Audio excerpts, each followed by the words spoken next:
Меня зовут Ренат, фамилия Баимов, по отчеству я Шамхутдинович.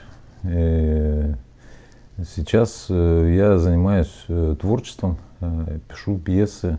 Мой древний предок, он жил на горе Магнитогорской, вот гора Магнитная. То есть я и сам там родился, на этой горе, в городе Магнитогорске, в 1961 году, 16 мая. Я, кстати, двойной телец по знакам зодиака. Ну, отец мой столевар, причем очень такой серьезный, все время на доске почета. И он мне... Один раз я был в стройотряде, там заработал денег, привез и, ну, как бы поделился с родителями. Он говорит, это не главное. И открыл чемодан большой, я в нем даже не знал, вот прям чемодан, и он битком грамотами забит там. Вот, мама тоже работала на заводе. Когда мне исполнилось 7 лет, они переехали в Челябинск, на металлургический уже комбинат, там отца пригласили.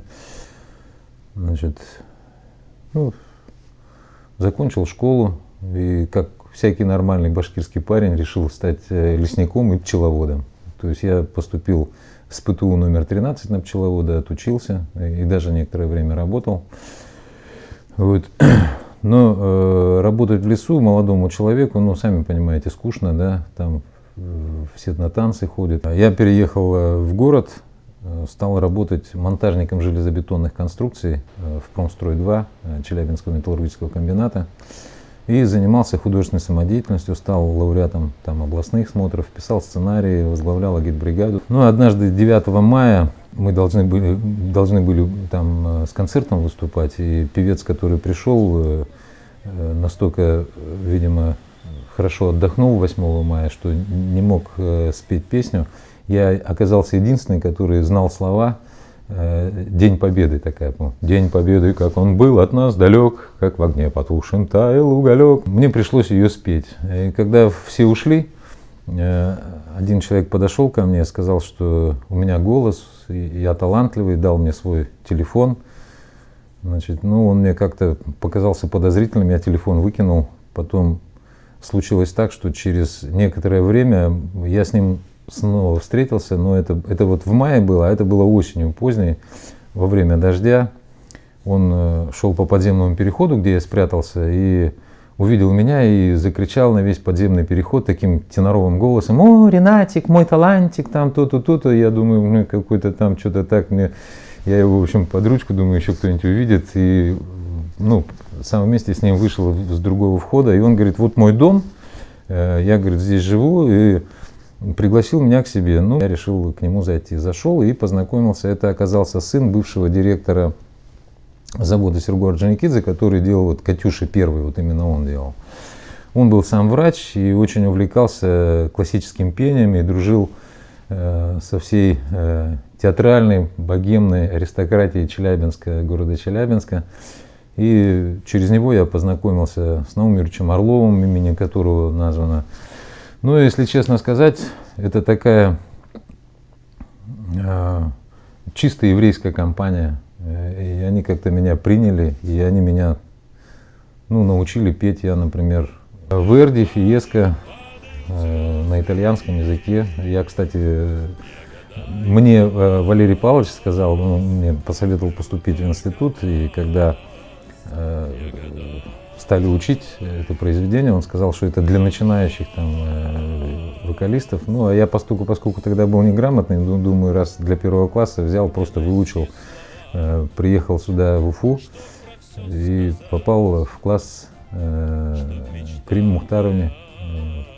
Ну, Мильша Галеевна здесь, конечно, меня протежировала. Дело в том, что вообще я к Мильше Галеевне ехал. По большому счету, просто понимал, что у меня уже голос есть, что есть какая-то природа. Пошел поступать, сдал первые экзамены. Ну, Мильша Галеевна мне сказала, что я должен на подготовительный поступать. А я помню, что я на подготовительный в Москву могу. Я ей маленечко, может, грубовато сказал, что я на подготовительный в Москву поеду. Но она меня выгнала, сказала, что я наглец. Вот. Потом вечером ко мне... Я уже вещи собрал, все, уезжать собрался. Пришел человек, мы с ним познакомились, это был Идрис Газиев, он тогда уже был лауреат сочинских фестивалей всероссийских. Он спросил: ты Ренат? Да, Ренат, вот тебя Милюша зовет, и всю дорогу мне объяснял, что я должен себя правильно вести, просто молчать. Ну, я пришел, Милюша на меня посмотрела, сказала: наглец, ну ладно, пойдешь на первый курс. Я через 2 года все-таки попал к Милюше, закончил институт, очень хорошо. У меня только по сольфеджио была 3, а все остальные там 5. Я поступил в 86-м и в 91-м закончил. Вообще лично я никогда не занимался политикой. То есть это как бы не моя сфера была. Я просто был студентом и получал хорошую стипендию, я учился хорошо, я еще раз говорю, там 40 рублей мне платили. Но все равно этих денег мало, я подрабатывал прямо напротив общежития Пушкина 114, Аксаковский парк, да, я там ночным сторожем подрабатывал. Однажды пришла женщина, это была Рашида Искандеровна Султанова, да, 3-й секретарь. Ну, мы с ней там познакомились, она спросила, кто я рассказал, чем я занимался, кто такой.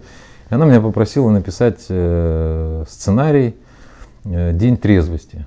Я написал сценарий, потом провел это мероприятие. Мероприятие было масштабное такое, там более 3000 человек было. Медхат Закир Шакиров пришел, потом об этом написали в газетах, в журналах всероссийских.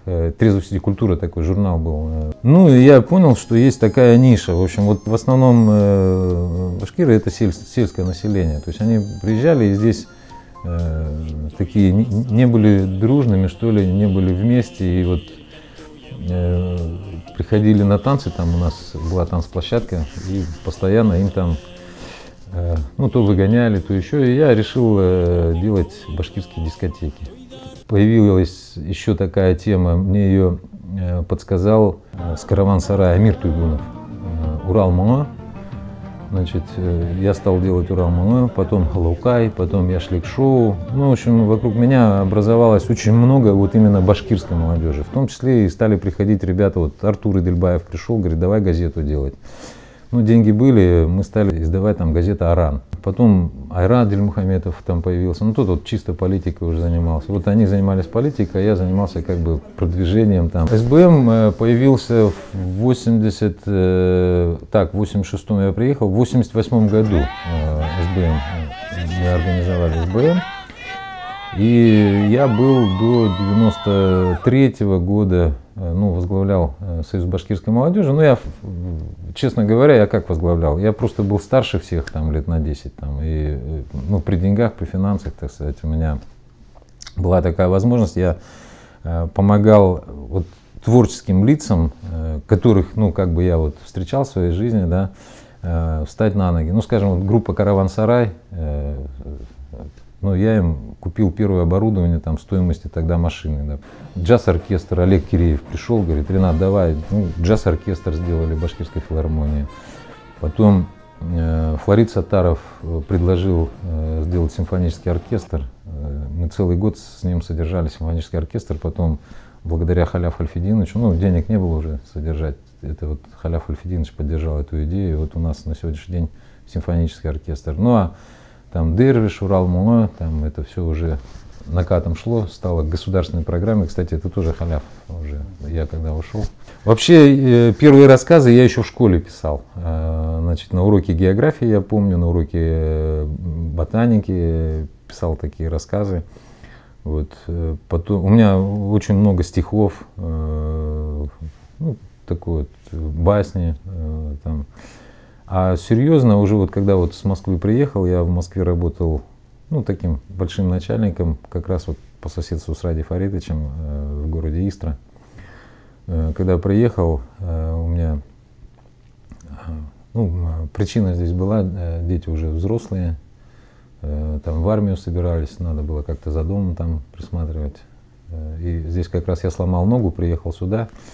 Значит, и здесь остался, чем делать? Вспомнил старое дело и вот стал заниматься творчеством, плюс пением там, когда приглашают. Меня редко приглашают, но в основном приглашают, вот я там то в Челябинске, то в Москве, то в Свердловске, такие, серьезные какие-то корпоративы бывают, меня приглашают, я там могу спеть как Магомаев там.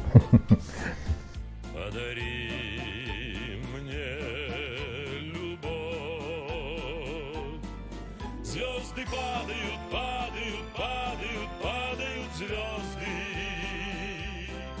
Я гадаю на вас и люблю только вас. Я гадаю на вас.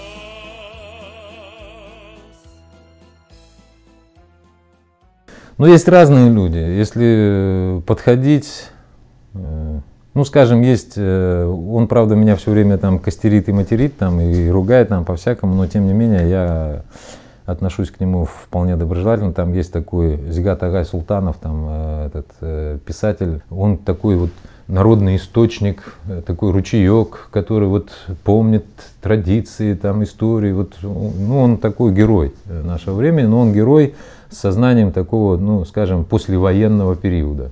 Ну, я считаю, что герой нашего времени, скажи, Ради Фаритович. Что такое Ради Фаритович? Это вот парень, башкир из Башкирии, который там с какого-то маленького городка получил образование, стал там юристом, дошел до деканом был юрфака, да, потом он стал руководителем аппарата президента, да, у Рахимова, потом попал в Кремль. Факт то, что этот человек вот прошел вот эту ступень, да, то есть до верхов. Ну, кто у нас вот среди башкир мог такое пройти, например? Ну, Заки Валиди, скажем, вот что такое Заки Валиди? Это человек из деревни, который получил сам себя образовал, стал ученым с мировым именем. Более того, его знали Ленин, Сталин, Гитлер, не знаю, польское правительство, там, Ататюрк, не знаю, все вот эти басмачи, вот представляете, да, то есть масштабный человек. Потом это человек, который заложил целую идеологию для целого государства российского. То есть мы же всегда жили как бы золотой ордой, но мы и сейчас так живем. А он как бы тему подал федерации, и даже у него там что-то с армией получилось, что-то там какого-то формирования правительства первого. Ну и кто еще? Ну, Ради Фаритович еще. Вот как бы вот до верхов дошел. Ну, герой. Вот есть физика, которую мы все знаем. Это физические явления, которые мы видим, чувствуем и понимаем. Да?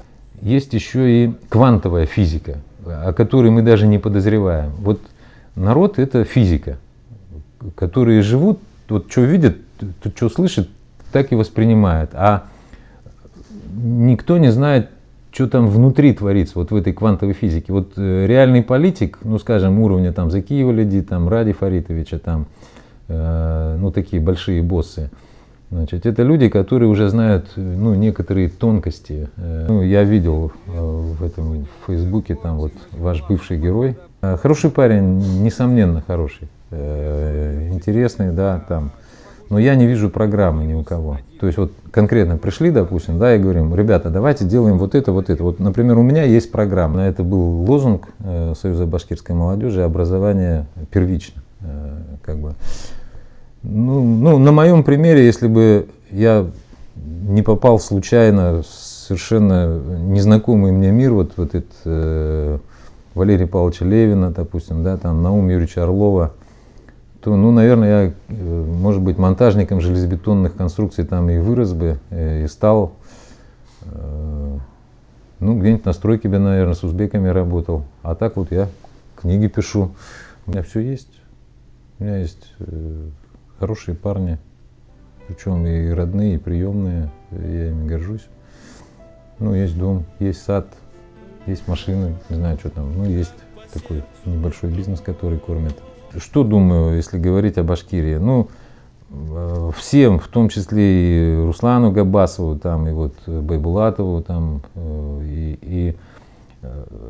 там, ну, всем абсолютно вот этим, которые как грибы растут, общественным организациям, им надо собраться все вместе и договориться о том, что вот есть Ради Фаритович, давай стоим за ним стоим. Чтобы у него появилась народная сила, чтобы он мог прийти, скажем, там, в Кремль и сказать: сода наша, земля наша, или там нефтезавод, допустим, наш, допустим, да. Когда народ поддерживает правителя, то у него появляется сила. Вот мы в свое время Муртазу Губайдуловича поддерживали, Вот это Ельцин, когда приезжал, я там толпу собирал где-то, 1004, наверное, где-то было. 3 точно это было. Ельцин что мог сказать? Берите сколько хотите, правильно, да? Все, и Муртаза взял, он же здесь любого мог назначить. Вот надо, чтобы у Ради Фаритовича у него появилась такая власть, не данная там кем-то, а вот народная власть. Тогда можно решать вопросы. Я вообще Россию вижу счастливое, светлое будущее. Я вижу ее федеративной, вот как вот по принципу американских штатов, например. Да? Мы не сможем, Башкирия не сможет космос, допустим, там, содержать, там, и не сможет там армию содержать, там, допустим, что там, 3-4 миллиона там, населения. Там. То есть, а вместе, когда мы очень большая сила. Сейчас времена другие. Сейчас нужны банкиры, нужны ученые, нужны бизнесмены крупные, которые могут инвестировать. Надо переформатировать как бы сознание башкир и вообще местного населения. То есть не надо делиться там на башкиры, не башкиры. Надо просто вместе с Радием и с Андреем, а они, я не знаю, чтобы они в офшорах имели там какие-то счета, допустим. Я вот лично знаю, например, да, я уж скрывать не буду, я же в Москве и с Радием встречался, там разговаривал много раз. Там, вот. То если лично, допустим, говорить, то есть ему, если полномочия будут, я думаю, что он вполне справится. По крайней мере, он знает вот эту квантовую физику. Ее не знает Алсынов, не знает, и не знает там Габбасов, там, они вообще в улете.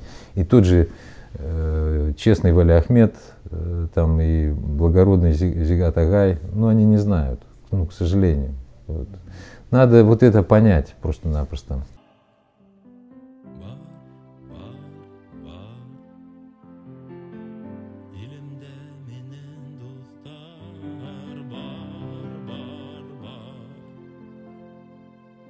Eseylerde baba